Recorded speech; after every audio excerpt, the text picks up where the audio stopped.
Dear students and viewers, Assalamu alaikum. I welcome you all in my YouTube channel, Z Chemistry. Today's topic is again from the lesson Materials, Metals and Non-Metals, and today we will discuss about non-metals and their properties.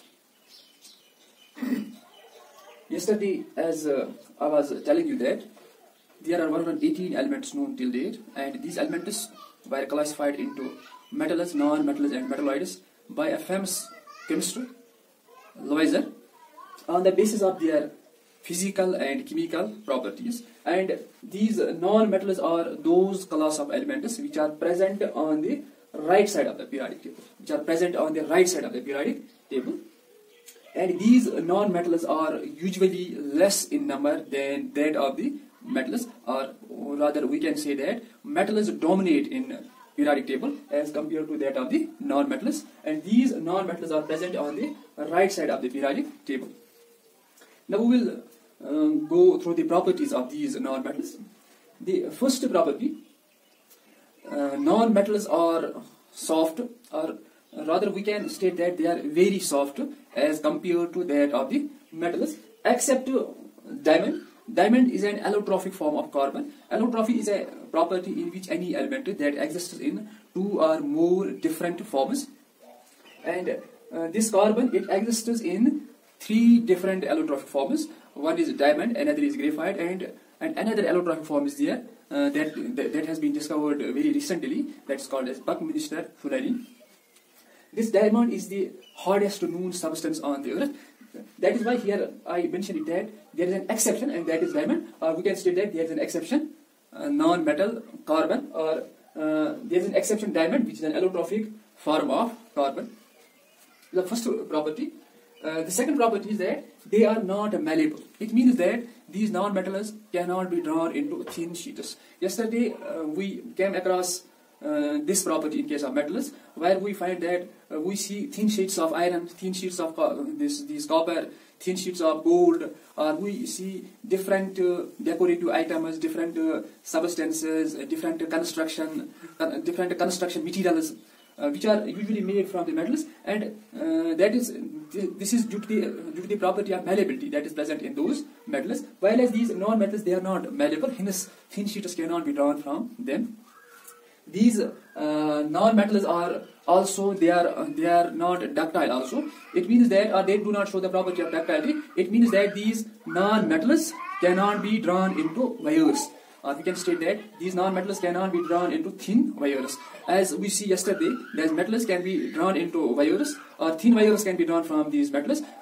We can take the example of gold. If we have a 1 gram of gold, we can draw a wire of at least 2 kilometers, wire of length about 2 kilometers. Whereas for these non-metals, they cannot be drawn into thin wires, or we can state that these non-metals are not ductile.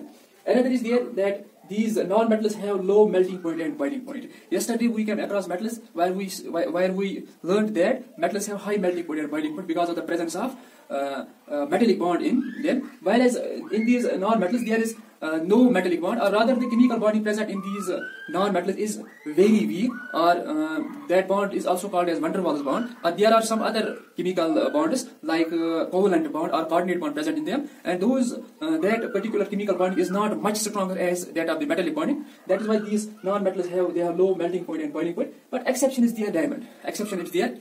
And why diamond has high melting point and boiling point? It is because in case of this allotrophic form of carbon, carbon shows the property of tetravalency. Carbon, it joins with other 4 different atoms, other 4 carbon atoms, or other 4 different atoms, due to which this diamond in this particular substance diamond, carbon can fulfill its valency, or carbon can fulfill its tetravalency.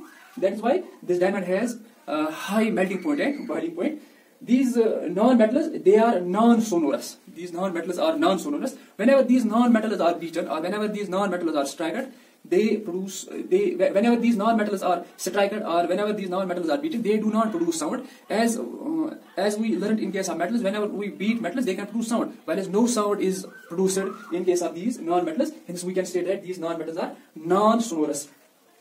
during the properties of metals, we learned that metals mostly exist in solid state except mercury and gallium, whereas these non-metals, they can exist in both in solid state, in liquid state, as well as in gaseous state. Mostly these non-metals are gases. For example, we see that helium, neon, argon, krypton, xenon, and radon, hydrogen, nitrogen, oxygen, fluorine, chlorine. These all are gases. Mostly these are gases. They can also exist in solid form, like carbon, like silicon, like germanium. Sorry, not germanium.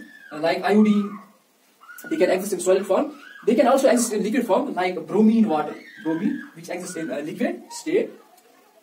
Hence, all the three states of matter can exist in these non-metals. They are bad conductor of heat and electricity. That is, they do not act as conductors, or they cannot conduct electric current. They cannot conduct heat, because in these non-metals, they are basically electron acceptors, or we can state that there are no availability of free electrons that can act as the carrier of electric current, or that can act as the carrier of heat. Exception is their graphite. In case of graphite, a single carbon atom basically shares its 3 electrons with other 3 carbon atoms, or with other 3 different atoms, and 1 electron that remains a free electron, and it is because of this free electron that this graphite, or that this electronic form of carbon can conduct electric current, or it can conduct heat. It was all about the properties of non-metals. Have a nice day.